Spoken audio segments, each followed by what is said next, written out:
Hello అందరికీ నమస్తే, welcome to okay TV. నేను మిస్ శ్రావ్య. ముందుగా ఓకే టీవీ ప్రేక్షకులందరికీ నమస్కారం. ప్రస్తుతం నేను కరీంనగర్లో ఉన్నాను. పొద్దు నుంచి కరీంనగర్లో ఎలా ఉండబోతోంది, కరీంనగర్ ఎంపీ స్థానాలు ఎవరు కైవసం చేసుకోబోతున్నారు అన్న దాంట్లో ఓకే టీవీ టీమ్ ఎక్స్క్లూజివ్గా ఇక్కడ సర్వే చేస్తోంది అండ్ అలాగే పబ్లిక్ పల్స్ తెలుసుకుంటోంది.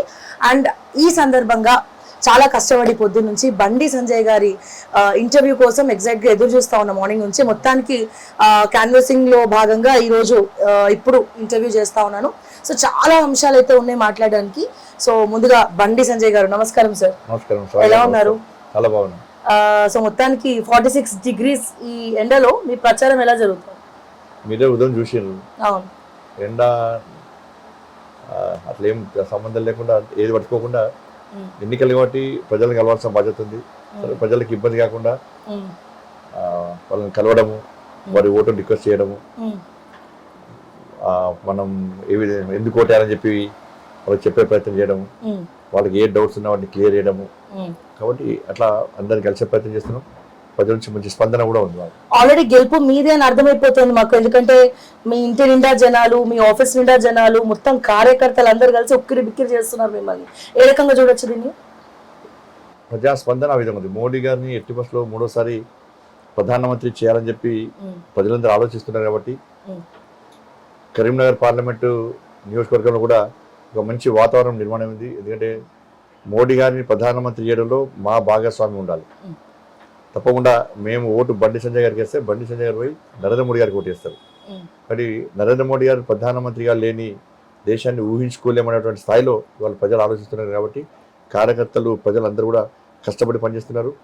చాలామంది స్వచ్ఛందంగా యువత అంతా కూడా, పార్టీలకు సంబంధం లేని యువత కూడా, పార్టీలకు సంబంధం ఉన్న యువత కూడా అందరూ వచ్చి కూడా భారతీయ జనతా పార్టీలో చేరి మద్దతు ప్రకటిస్తూ ఉన్నారు. కాబట్టి భారీ మెజార్టీతో ప్రజల ఆశీర్వాదంతో గెలుస్తామని నమ్మకం, విశ్వాసం మాకు వచ్చింది.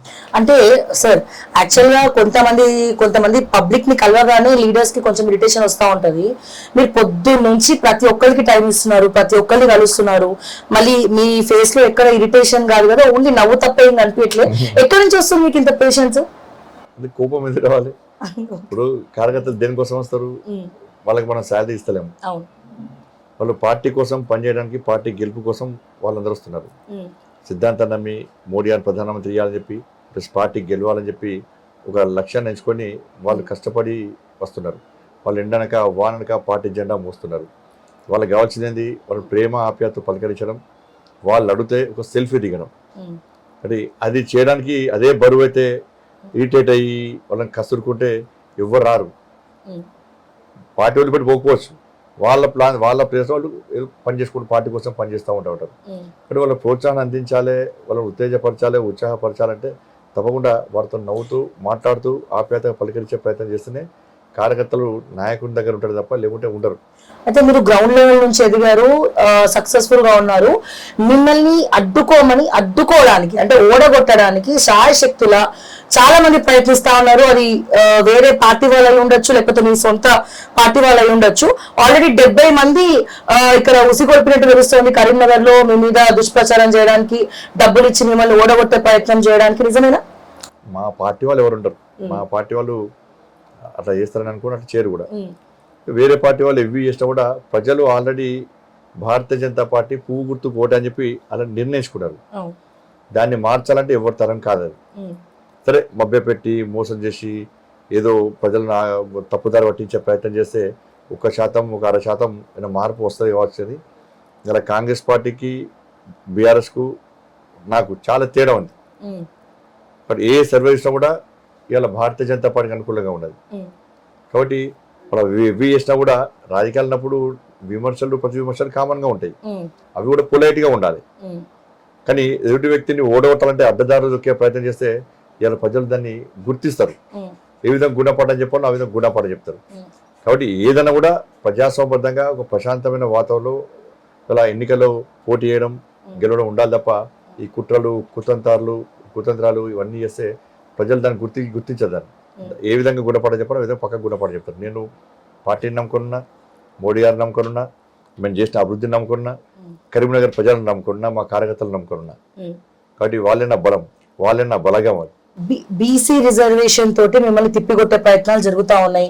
బీసీలకి బీజేపీ మోసం చేయబోతోంది, సబ్బండ వర్గాలను మోసం చేయబోతోంది అని ఒకరు దూషించుకుంటున్నారు. అంటే ఫేక్ వీడియో సృష్టించిందని చెప్పి మీరు అంటున్నారు, లేదు మేము ఒరిజినల్ పెట్టామని వాళ్ళు అంటున్నారు. ఏది నమ్మాలి? నిజంగా బీసీలను బీజేపీ మోసం చేయబోతోందా? అసలు బీసీలను మోసం చేసిన పార్టీ కాంగ్రెస్ పార్టీ. ఇప్పుడు జిహెచ్ఎంసీ ఎన్నికలు గతంలో మొన్నగాక అర్థం జిహెచ్ఎంసీ ఎన్నికలు చూడండి, ముస్లింలను బీసీలుగా గుర్తిస్తూ 4% రిజర్వేషన్ వల్ల కల్పిస్తే కోర్టు అభ్యంతరం వ్యక్తం చేసినా కూడా, కోర్టు వద్దన్నా కూడా ఇవాళ కాంగ్రెస్ పార్టీ దాన్ని అమలు చేసే ప్రయత్నం చేసింది. దీనివల్ల గత జిహెచ్ఎంసీ ఎన్నికల్లో హిందువులైనటువంటి బీసీలు గెలువాల్సిన 30 స్థానాల్లో ఎంఐఎం పార్టీ గెలిచింది. ఇది కాంగ్రెస్ పార్టీ బీసీలకు సహాయం చేసినట, కాంగ్రెస్ పార్టీ బీసీలను మోసం చేసినట. ఇప్పుడు సాక్షాత్తు రాష్ట్ర ముఖ్యమంత్రి గారు ఏమంటున్నారు, మేము మతపరమైన రిజర్వేషన్లు ఇవ్వలే, బీసీలకు ఇష్టం అని చెప్పంటున్నారు. అంటే వాళ్ళు ఏదనుకుంటుంది అసలు రిజర్వేషన్ అంశం అనేది ఇక్కడ అసలు ప్రస్తావన ఎక్కడ ఏ పార్టీ చేయలే, ఆ అంశమే రాలే. కాంగ్రెస్ పార్టీ 6 గ్యారెంటీల విషయంలో ప్రజలు ప్రశ్నిస్తున్నారు. ప్రజల లోపల కాంగ్రెస్ పార్టీ మీద పూర్తి వ్యతిరేకత ఉంది. వాళ్ళ పార్టీ ఎమ్మెల్యేలే బయట తిరగలేని పరిస్థితి ఉంది. వాళ్ళ పార్టీ కార్యకర్తలే జెండా పెట్టి ఇంటికి పోయి కాంగ్రెస్ పార్టీకి ఓటేమంటే ప్రజలు 6 గ్యారెంటీలు 100 రోజులు అమలు చేస్తున్నారు, ఏమైంది అని ప్రశ్నించే స్థితికి వచ్చింది. కాబట్టి దాన్ని దృష్టి మళ్లించడానికి గాడి గుడ్డు పెట్టి, లేకపోతే గుండె సున్నా పెట్టి, ఒక భాషతోని ఏదో రకంగా పబ్లిక్ యొక్క ఆ దృష్టి మళ్లించే ప్రయత్నం వాళ్ళు చేస్తున్నారు. కాబట్టి నేనేమంటున్నా అంటే ఇవాళ బాబాసాహెబ్ అంబేద్కర్ను అవమానపరిచిందే కాంగ్రెస్ పార్టీ, రాజ్యాంగానికి తూట్లు పొడిచిందే కాంగ్రెస్ పార్టీ. కానీ నరేంద్ర మోడీ గారు బాబాసాహెబ్ అంబేద్కర్ వచ్చిన రాజ్యాంగానికి అనుగుణంగా దేశాన్ని పాలిస్తున్న వ్యక్తి, రాజ్యాంగాన్ని గౌరవించే వ్యక్తి, అంబేద్కర్కు తగిన విధంగా అంబేద్కర్ యొక్క స్ఫూర్తి తరతరాలకు ఉండాలని చెప్పి ఆలోచనతో ముందుకు వచ్చేటువంటి వ్యక్తి. నేను బతుకునే రోజులు రిజర్వేషన్ రద్దు చేయం అని చెప్పి మోడీ గారు చెప్పినప్పుడు కూడా కాంగ్రెస్ పార్టీ ఫేక్ వీడియోలు ఎడిటింగ్ చేసి మార్ఫింగ్ చేసి ఇవాళ చూపెట్టే ప్రయత్నం చేస్తున్నారు. కరీంనగర్ నాది కూడా నేను విలేకరుల సమావేశంలో మాట్లాడిందని మొత్తం ఫుల్ మార్ఫింగ్ చేసి ఇవాళ చెప్పే ప్రయత్నం సక్సెడ్ చేసే ప్రయత్నం చేశారు. ప్రజల వాళ్ళు నమ్మలే, అన్ని మూసుకొని ఇంట్లో పడ్డారు. కాబట్టి ఇలా ఈడబ్ల్యూఎస్ అగ్రవర్ణాలు పేదలకు రిజర్వేషన్ ఇచ్చింది మేము, ఇవాళ ఎస్సీ ఎస్టీ బీసీల గురించి ఆలోచించింది మేము. ఇలా 27 మంది బీసీ ఎంపీలను మంత్రులు చేసినాం. కాంగ్రెస్ పార్టీ ఎంతమంది బీసీ ఎంపీలను మంత్రులు చేసింది? 12 మంది ఎస్సీ ఎంపీలను మంత్రులు చేసినాం. కాంగ్రెస్ పార్టీ ఎంతమంది మంత్రులు చేసింది? ఇలా 8 మంది ఎస్టీ ఎంపీలను మంత్రులు చేసినాం. కాంగ్రెస్ పార్టీ ఎంతమంది ఎస్టీల మంత్రులు చేసింది? ద్రౌపది ముర్ము గారిని రాష్ట్రపతి చేస్తామంటే ఓడగొట్టడానికి కాంగ్రెస్ బీఆర్ఎస్ కలిసి వచ్చినాయి. రామ్నాథ్ కోవింద్ గారిని రాష్ట్రపతి చేస్తా అంటే అడ్డుకునే ప్రయత్నం చేసినాయి. కాబట్టి ఇవన్నీ కూడా ప్రజలకు మోడీ గారి మీద నమ్మకం, మోడీ గారి మీద విశ్వాసం ఉంది. కాబట్టి ఇటువంటి పట్టించుకునే స్థితిలో ప్రజలు లేరు. కానీ వాళ్ళు 6 గ్యారెంటీలు అంటున్నారు, మీరేమో మోడీ గ్యారెంటీ అంటున్నారు. గ్యారెంటీల గొడవ ఏంటి మధ్యలో? మోడీ గ్యారెంటీ మీద ప్రజలకు నమ్మకం ఉంది. ఇవాళ మోడీ గారు ఎన్నికల సందర్భంలో ఇయ్యకున్న హామీలను నెరవేర్చి ఇయ్యకున్నా కూడా ప్రజలకు అవసరమైనటువంటి అన్ని విషయాలు మోడీ గారు స్పందించాడు. ఇవాళ ప్రజలకు అనేక సంక్షేమ పథకాలు అందిస్తున్నాడు. ఇవాళ కాంగ్రెస్ పార్టీ 6 గ్యారెంటీలు అనేది ఇలా 2,500 రూపాయలు 100 రోజుల పట్టినాయి. 100 రోజుల పట్ట 2,500 రూపాయలు మహిళల అకౌంట్లో ఇస్తున్నారు. ఎంతమంది అకౌంట్లో వేసారు? తులం బంగారం ఇస్తున్నారు మహిళలకు. ఎంతమంది మహిళలకు తులం బంగారం ఇచ్చారు? స్కూటీలు కొని ఇస్తున్నారు. ఎంతమంది కొని ఇచ్చారు? 4,000 రూపాయలు ఆసరా పెన్షన్లు అకౌంట్లో ఇస్తున్నారు. ఎంతమందికి వేసారు? 15,000 రూపాయలు రైతులకు, కౌలు రైతులకు ఇస్తున్నారు. ఎంతమందికి ఇచ్చారు? 12,000 రూపాయలు రైతు కూలీలకు ఇస్తున్నారు. ఎంతమందికి ఇచ్చారు? 2 లక్షల రూపాయలు రుణాఫీ చేస్తున్నారు. ఎంతమందికి చేశారు? 500 రూపాయలు బోనస్. అంటే 500 రూపాయలను చూడొద్దు మనం. 1 ఎకరానికి 28 క్వింటాల ధాన్యం వస్తే, బియ్యం వస్తే, వడ్లు వస్తే ఇవాళ క్వింటాల్కు 500 రూపాయలు. అంటే 14,000 రూపాయలు రైతుల అకౌంట్లో వేయాలి. రైతుల అకౌంట్ ఎంతమంది అకౌంట్లో రైతుల అకౌంట్ 14,000 రూపాయలు వేసారు. ఇవాళ కటింగ్స్ ఎలాంటి కోతలు లేకుండా తరుగు పేరుతోనే, తాళ్ళు పేరుతోనే, తేమ పేరుతోనే రైతులు ఇబ్బంది పడుతున్నారు. మేము ఎలాంటి కటింగ్స్ లేకుండా పూర్తి పండించిన ప్రతి గింజ కొంటామన్నారు. ఏ ప్రాంతంలో మొత్తం కొన్నారు? 5 లక్షల రూపాయలు ఇల్లు ఉద్యోగాలు ఎన్నోకి ఇస్తారు. ఎంతమందికి ఇచ్చారు? 5 లక్షల రూపాయలు విద్యార్థి భరోసాగాలు ఇస్తున్నారు. ఎంతమందికి ఇచ్చారు? వీటి మీద చర్చ జరగాలి. కానీ వీటి పక్క పెట్టి ముంగటకు ముఖ్యమంత్రి స్థాయి వ్యక్తి గాడి గుడ్డు పెట్టి ఇవాళ మా గుండు గురించి మాట్లాడము, గాడి గుడ్డు గురించి మాట్లాడము, గుండు సున్నా గురించి మాట్లాడము, ఫస్ట్ వీటి గురించి మాట్లాడండి. ప్రజలు వీటి గురించి మీకు ఓట్లు వేసారు, దాని మీద చర్చ జరగాలి. దాని మీద చర్చ దాని మళ్ళీ ఇవాళ తప్పుడు ఆరోపణ చేస్తే ప్రజలు పట్టించుకోరు, ప్రజలు మిమ్మల్ని సహించిన విషయాన్ని గుర్తుంచుకోవాలి. దాని మీద అవి 6 గ్యారెంటీల విషయంలో కాంగ్రెస్ పార్టీ ఎందుకు అమలు చేయలేకపోతుందో స్పష్టం చేయాల్సిన బాధ్యత ఉన్నది. కర్ణాటకలో మేము 6 గ్యారెంటీలు ఇస్తామని చెప్పి మోసం చేసి ఇక్కడ గెలిచారు. అక్కడ పరిస్థితి ఏంది వాళ్ళ సేమ్ ఇక్కడ కర్ణాటక తెలంగాణ పేరు చెప్పి దేశంలో గెలిచే ప్రయత్నం చేశారు. ఏమైంది వాళ్ళ? సో మొన్న ప్రెస్ మీట్ పెట్టడం జరిగింది. ఫోన్ ట్యాపింగ్ వ్యవహారంలో అప్రూవల్ గా కేసీఆర్ పేరు చెప్పడం జరిగింది. బట్ ఆయన అరెస్ట్ చేయట్లేదు అని ఒక మంత్రి కాపాడుతున్నారు అంటున్నారు. ఆ మంత్రి ఎవరు? ఇప్పుడు ఒకటండి, ఆ మంత్రులు మీకు తెలుసు, మాకు తెలుసు, ప్రజలకు తెలుసు. కాబట్టి ఫోన్ ట్యాపింగ్ వ్యవహారము చాలా సీరియస్ ఇష్యూ. ఇప్పుడు భార్యాభర్తల ఫోన్లు కూడా విన్నరు అంటే అంతకంటే సిగ్గుచేటు ఇంకోటి లేదు. ఎంత హడావుడి చేశారు, phone tapping phone tapping phone tapping అని చెప్పి అధికారులందరూ అరెస్ట్ చేశారు. చాలా సంతోషం. అసలు దోషిగా ఉన్నటువంటి వ్యక్తి ఎక్కడున్నాడు? అమెరికాలో ఉన్నాడు. ఇప్పుడు వాళ్ళ వియ్యం కూడా కరీంనగర్లో ఉన్నాడు. ఈ ఫోన్ ట్యాపింగ్ వ్యవహారం ఈ పార్లమెంట్ ఎన్నికల సందర్భంగా బయటపడ్డది కాదు, అసెంబ్లీ ఎన్నికల నుంచే ఇది స్టార్ట్ అయింది, బయటకు వచ్చి. ఎందుకంటే ప్రభాకర్ రావు అనే వ్యక్తి ఇంటెలిజెన్స్ ఆఫీసర్. ఏ ప్రభుత్వం వస్తుంది నెక్స్ట్, ప్రజల మూడేంది, ప్రజల నాడి ఏందో అని తెలుసు. నెక్స్ట్ కాంగ్రెస్ పార్టీ ప్రభుత్వం వస్తుంది తెలిసే ఇలా కరీంనగర్లో అడ్డాగా పెట్టుకొని వాళ్ళ వియంకునింట్లో ఉండి రాధాకిషన్ రావు అనే వ్యక్తి ప్రతిమా హోటల్లో 314 రూమ్ లో ఉండి వీళ్ళిద్దరు ఇక్కడ నుంచి ఇవాళ మొత్తం దందా నడిపారు. ఇవాళ ఏంటంటే అసెంబ్లీ ఎన్నికల సందర్భంగా ఇప్పుడైతే కాంగ్రెస్ పార్టీ అభ్యర్థి పోటీ చేస్తుండో ఆయన ద్వారా మొత్తం కాంగ్రెస్ పార్టీ నాయకులకు డబ్బులు ఇచ్చే ప్రయత్నం చేశాను. అయిపోయింది. మళ్ళా ఇప్పుడు ఎన్నికల్లో ఇలా పెద్ద ఎత్తున డబ్బులు ఖర్చు పెడుతున్నారు, ప్రజాప్రతినిధులు ఉంటున్నారు, నేరుగా అకౌంట్లో 5 లక్షల రూపాయలు ఇస్తున్నారు, లక్షల రూపాయలు ఇస్తున్నారు. ఇచ్చి ఇలా ఫోన్ ట్యాపింగ్ డబ్బులన్నీ కూడా ఇవాళ ఖర్చు పెట్టి అడ్డదారులు గెలిచే ప్రయత్నం చేస్తున్నారు. నేనేమంటున్నా అంటే ఈ మధ్యలో ఫోన్ ట్యాపింగ్ వ్యవహారం గురించి మాట్లాడే బంద్ చేశారు. ఇప్పుడు పోలీస్ విచారణ జరిగింది. ఈ నేరు ఎవరైతే రిమాండ్ లో ఉన్నారో వాళ్ళందరినీ పోలీస్ కస్టడీ తీసుకున్నారు. దానిలో రాధాకిషన్ రావు గారి యొక్క స్టేట్మెంట్ లో వాళ్ళ స్టేట్మెంట్ క్లియర్ గా రికార్డ్ చేసి కోర్టుకు సబ్మిట్ చేశారు. దానిలో ఏముంది, నేను కేసీఆర్ చెప్తేనే నేను ఈ ఫోన్ ట్యాపింగ్ చేసిన, ఇంకా పెద్ద ఆయన చెప్తేనే నేను ఫోన్ ట్యాపింగ్ చేసిన అని చెప్పి ఇవాళ ఇప్పటికి ఇన్ని రోజులే. మరి కేసీఆర్ గారికి కనీసం 41 నోటీస్ ఇచ్చిర్రా? ఇలా సిరిసిల్ల అడ్డా పెట్టుకుని ప్రణీత్ రావు అనే వ్యక్తి కంట్రోల్ రూమ్ అక్కడనే పెట్టుకుని వారు పెట్టుకుని అక్కడి నుంచి మొత్తం దందా నడిపోయాడు. లాస్ట్ కు హార్డ్ డిస్క్ లో వైర్లని కట్ చేసి పోయి మూసిలో పడేసినాం, అక్కడ పడేసిన అన్నారు. సిరిసిల్లలో ఎవరి ధైర్యంతో చేసింది అక్కడ? కాబట్టి కేసీఆర్ కొడుకు ఎందుకు నోటీస్ ఇస్తలేరు? కథం దుకాణం బందిగా. ఎందుకంటే సేమ్ కేసీఆర్ అదే చేసింది కదా. నయం కేసులో సిట్టేషన్ అవుట్, మియాపూర్ భూమిలో కేసులో సిట్టేషన్ అవుట్, ఇంటర్మీడియట్ విద్యార్థుల ఆత్మహత్య విషయంలో సిట్టేషన్ అవుట్, టీఎస్పీఎస్సీ విషయంలో సిట్టేషన్ అవుట్, అన్నిటి మీద డ్రగ్స్ కేసులో సిట్టేషన్ అవుట్. ఇప్పుడు ఇదే పరిస్థితి, వీళ్ళ అదే పరిస్థితి. కాళేశ్వరం దాన్ని విచారణ పెడతాను, ఇంకా మొత్తం లాగు, ఇంకా మొత్తం ఏదో సాగదీస్తూనే ఉండరు. అది ఇలా ఇది ఇప్పుడు వాళ్ళ కేసీఆర్ గారు హుజరాబాద్ రావడం జరిగింది, మీటింగ్ పెట్టడం జరిగింది. అండ్ ఇందాకే ఇక్కడ కరీంనగర్ చౌరస్తా నుంచి బస్సు కూడా పోయింది, నాకు తెలిసి జగిత్యాల పోతున్నట్టున్నారు. అంటే బీజేపీ ఏమో మతపరంగా చేస్తా ఉంటది, మీరు వినోద్ కుమార్ ని ఓట్లేసి గెలిపించాలని చెప్పి చాలా గట్టిగా స్పీచ్ ఇచ్చినట్టు తెలుస్తా ఉంది. మీరు ఏం చెప్తారు? బీఆర్ఎస్ పోటీ కింద తీసుకుంటున్నారా కరీంనగర్ లో? గట్టిగా స్పీచ్ ఇస్తాను, పట్టించుకున్నారు ఆయన. ఇవాళ నేను మతం అంటున్నారు, మరి కేసీఆర్ ఎవడు? కేసీఆర్ ఏ ప్రతిష్ట దేనికి చెందిన వ్యక్తి కేసీఆర్ అనే వ్యక్తి?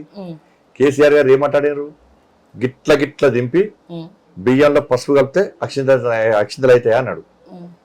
పులిహోర తింటే కడుపు నింపుతుందా అన్నాడు. అంటే రాముల వారి ప్రాణ ప్రతిష్ఠ కార్యక్రమం రోజు ఈ దేశ వ్యాప్తంగా ప్రజలందరూ ఒక దేవాలయ వేదికగా ఒక బస్తీలో ఒక వేదికలు ఏర్పాటు చేసుకొని రాముల వారి అక్షింతల కార్యక్రమాన్ని నిర్వహిస్తే, రాముల వారి అక్షింతలను కూడా హేళన చేస్తే రాముల వారిని హేళన చేసినట్ట కాదా? నువ్వు ఏ సెక్యులర్ వాదివి? నువ్వు ఇలా రాముల వారి ప్రసాదం అందరూ ప్రసాదం పులిహోర వేసుకుంటారు, శ్రీరామనవమి కూడా పులిహోర ప్రసాదం వేసుకుంటాం, ఉగాది కూడా పులిహోర వేసుకుంటాం. ఇలా రాముల వారి పులిహోర ప్రసాదాన్ని ప్రజలు చేసుకున్న పులిహోర ప్రసాదాన్ని కూడా నువ్వు హేళన చేస్తే రాముల వారిని కించపరిచినట్ట కాదా? ముంగట 10 మంది 15 మంది ఒక 100 మంది ఒక ముస్లింస్ ఉండగానే రెచ్చుపోయి ఇలా హిందూ ధర్మాన్ని హేళన చేస్తాం, హిందూ దేవులను కించపరిచే విధంగా ప్రయత్నిస్తాం, ప్రసాదాన్ని కూడా హేళన చేస్తాం అని చెప్పంటే ప్రజలు ఉడికిస్తారన్న విషయాన్ని కేసీఆర్ గారు గుర్తుంచుకోవాలి. నువ్వు ఏ సెక్యులర్ నిజమైన హిందువునే నిక్కార్సైన హిందువునే బట్టలు చింపుకునే హిందూ అని అంటేనే కరీంనగర్లో హిందూ కాలని బొందు కాలని తీసుకుపోయి బొంద పెట్టారు. నువ్వు మళ్ళా ఇలా బరిదెగించి వాళ్ళ భారతీయ జనతా పార్టీని మతతత్వ పార్టీ నువ్వు చిత్రీకరించే ప్రయత్నం చేస్తున్నావు. మళ్ళీ కొత్తగా స్టార్ట్ చేసిన మధ్య మీరు చూడండి యూట్యూబ్ ఛానల్ కొన్ని ప్యాకేజ్ తీసుకుంటూ ఈ కొత్త కుహనా లౌకిక మేధావులు ఉంటారు, స్వయం ప్రకృత మేధావులు వాళ్ళందరూ కూడా కరీంనగర్ అభ్యర్థులకనే. కేసీఆర్ మంచోడనే ఆ తప్పు ఏ కొనుండే ఇప్పుడు ఏరియా మరి కేసీఆర్ మంచోడనే అప్పుడు ఎవరో చెప్తే తప్పు చేసిండు కానీ కేసీఆర్ మంచోడే అని మళ్ళీ స్టార్ట్ చేసిండు. దేన్ని కేసీఆర్ మంచోడు 5 లక్షల కోట్లు అప్పు చేసిండు. ఆర్టీసీ కార్మికులు ఆత్మహత్య చేసుకున్నారు, రైతులు ఆత్మహత్య చేసుకున్నారు, ఎక్కడ ప్రపంచంలో ఎక్కడ లేని విధంగా విద్యార్థులు ఇంటర్మీడియట్ పసిపిల్లలు ఆత్మహత్య చేసుకున్నారు, యువత ఆత్మహత్య చేసుకున్నారు, సర్పంచులు ఆత్మహత్య చేసుకున్నారు, అవుట్ సోర్సింగ్ ఉద్యోగస్తులు ఆత్మహత్య చేసుకున్నారు, ఉద్యోగస్తులు ఆత్మహత్య చేసుకున్నారు, మా కుటుంబాలు ఆత్మహత్య చేసుకున్నారు. ఇలా ఆత్మహత్యలు చేసుకునేవారు ఇలా ఆత్మహత్యలు తెలంగాణగా మార్చింది రాష్ట్ర ముఖ్యమంత్రి. ఇక్కడ ముఖ్యమంత్రి అయి ఇక్కడ రైతులకు ఇచ్చిన హామీలు నెరవేర్చకుండా ఇక్కడ ఆయన తాతాస్తి అయ్యే జాగిరాన్ని తీసుకొని పంజాబ్ లో చెక్కులు ఇస్తాడు. ఇక్కడ నష్టమైన రైతులకు 10,000 రూపాయలు ఇవ్వడానికి చేతులు రావు, ఇస్తా అని చెప్పి హైదరాబాద్ పోతాడు, ₹1 ఇయ్యడు, పంజాబ్ పోయి మాత్రం చెక్కులు ఇచ్చేస్తాడు. చెక్ బౌన్స్ మళ్ళీ తీసుకుపోయి అక్కడ పోయి ఇస్తాడు చెక్కులు. అలా బిడ్డనమో ఇక్కడ సంపాదించిన పైసలు తీసుకుపోయి ఢిల్లీ లిక్కర్ కేసులో పెడతాడు. ఇక పంజాబ్ లో పెట్టే ప్రయత్నం చేస్తారు. కొడుకు ఇక్కడ పైసలు తీసుకుపోయి విదేశాల్లో పెట్టుబడి పెట్టేస్తాడు. దీనికోసమే మీ కుటుంబం కోసం తెలంగాణ రాష్ట్రం లోపాయికార ఒప్పందాలు ఉన్నాయి. కవిత అరెస్ట్ అయింది, అందుకే ఇప్పుడు బీజేపీ గెలుస్తుంది. 6 స్థానాలకు వీళ్ళు లింక్ కుదిరించుకున్నారు, డీల్ కుదిరించుకున్నారు. ఇప్పుడు ఎక్కడన్నా మీరు ఇలా మొత్తం తిరిగింది కదా, ఎక్కడన్నా కవితను అరెస్ట్ చేసిరు కాబట్టి మేము బీజేపీ ఓటేస్తున్నాం ఎవరు చెప్పిన. ఇవి స్థానిక సంస్థల ఎన్నికలు కాదు, రాష్ట్రానికి సంబంధించిన ఎన్నికలు, ఈ దేశానికి సంబంధించిన ఎన్నికలు. ఈ దేశాన్ని రక్షించేదెవరు, ఈ దేశాన్ని కాపాడేదెవరు, ఈ దేశాన్ని అభివృద్ధి చేసేదెవరు, ఈ దేశంలో పేద ప్రజల బతుకుల గురించి ఆలోచించేదెవరు అనే విషయంలో ప్రజలు ఆలోచిస్తారు. కాబట్టి ఇవాళ మా ప్రధానమంత్రి అభ్యర్థి నరేంద్ర మోడీ గారు, ఇది దేశ ప్రధాని నిర్ణయించే ఎన్నికలు. మా ప్రధానమంత్రి అభ్యర్థి నరేంద్ర మోడీ గారు. నరేంద్ర మోడీ గారు చూసి ఓటేమంటున్నాం మా ప్రధానమంత్రి అభ్యర్థి. ఇలా కాంగ్రెస్ పార్టీ ప్రధానమంత్రి అభ్యర్థి ఎవరు లేరు, కెప్టెన్ లేకుండా మ్యాచ్ ఆడుతున్నది కాంగ్రెస్ పార్టీ. కాబట్టి ఒకడు ఒదిగిపోతుండు, కీపర్ ఒదిగిపోతుండు, బౌలర్ ఒదిగిపోతుండు, ఫీల్డర్ ఒదిగిపోతున్నారు. కానీ ఇవాళ ఎవరు చూసి కాంగ్రెస్ పార్టీకి ఓటేయాలి? వాళ్ళ మీ పార్టీలో దేశాన్ని రక్షించేటువంటి నాయకుడే లేడు, దేశ అభివృద్ధి గురించి ఆలోచించే నాయకుడే లేదు. లేనప్పుడు ఇలా కాంగ్రెస్ పార్టీ అధికారులకు ఎట్లా వస్తా అనుకుంటుంది? దాంతోపాటు కాంగ్రెస్ పార్టీ ఎన్ని స్థానాల్లో పోటీ చేస్తుంది? నాకు తెలిసి 310 స్థానాల్లో పోటీ చేస్తున్నది. 272 స్థానాలు రావాలి, గెలుస్తుందా? ఎట్లా అధికారంలోకి వస్తుంది? మరి దేనికోసం ఓటే కాంగ్రెస్ పార్టీకి ఓటేసి ఎందుకు ఓటు వృధా చేసుకోవాలి? కాబట్టి బీఆర్ఎస్ పార్టీకి ఓటేస్తే అది మూసేది లేసినట్టే. ఆ రెండు పార్టీస్ కూడా విచ్చలవిడి డబ్బు ఖర్చు పెడుతోంది. ముఖ్యంగా కరీంనగర్ లో ప్రతిపక్ష నాయకులు ఇద్దరు కూడా డబ్బులు బాగా ఖర్చు పెడుతున్నారు. 100 కోట్లు ఖర్చు పెడుతున్నారు, పైసల ద్వారా గెలిచే ప్రయత్నం చేస్తున్నారు. సెకండ్ ప్లేస్ మెయిన్ రావాలంటే మెయిన్ రావాలి, ఇజ్జత్ పోతుంది మాదని చెప్పి బీఆర్ఎస్ పార్టీ అభ్యర్థిని పోటీ అన్నాడు. పోటీ అంటే కేసీఆర్ గారు బలవంతంగా మా కుటుంబ సభ్యుని నువ్వు పోటీ చేయకుంటే ఇంకోళ్ళు పోటీ చేస్తారు, నువ్వు నన్ను ఇబ్బంది పడితే ఎట్లా, కనీసం నువ్వన్నా పోటీ అయ్యి, ఎవరు పోటీ అనేది సిద్ధంగా లేరు. కాబట్టి నువ్వన్నా పోటీ అంటే బలవంతంగానే పోటీ చేస్తున్నాడు. పోటీ చేసినాక ఇలా 3rd ప్లేస్కి వచ్చారు. 2nd ప్లేస్కి వచ్చే ప్రయత్నం చేద్దామని చెప్పి వాళ్ళు ఈ రోజుకు షేర్ మార్కెట్ లెక్కనే ఒకరు ముందు పోతున్నారు, వాళ్ళు వెనకొస్తున్నారు, వాళ్ళు ముందు పోతున్నారు, వాళ్ళు వెనకొస్తున్నారు. 2 రోజులకు ఒకసారి సర్వే రిపోర్ట్ వస్తే హెచ్చు తగ్గులు అక్కడనే అదే ప్లేస్ ఉన్నారు, కానీ హెచ్చు తగ్గులు వాళ్ళు ఇద్దరు మధ్య వస్తున్నది. కాబట్టి 2nd ప్లేస్ కోసం రావడానికి ఇక్కడ కాంగ్రెస్ పార్టీ బీఆర్ఎస్ పార్టీ ప్రయత్నం చేస్తున్నది. దాంతోపాటు బీఆర్ఎస్ పార్టీ 2nd ప్లేస్ రావడానికి కాంగ్రెస్ పార్టీ నాయకులు సహకరిస్తున్నారు. ఎందుకంటే అక్కడ ఉన్నటువంటి ఈ కాంగ్రెస్ పార్టీ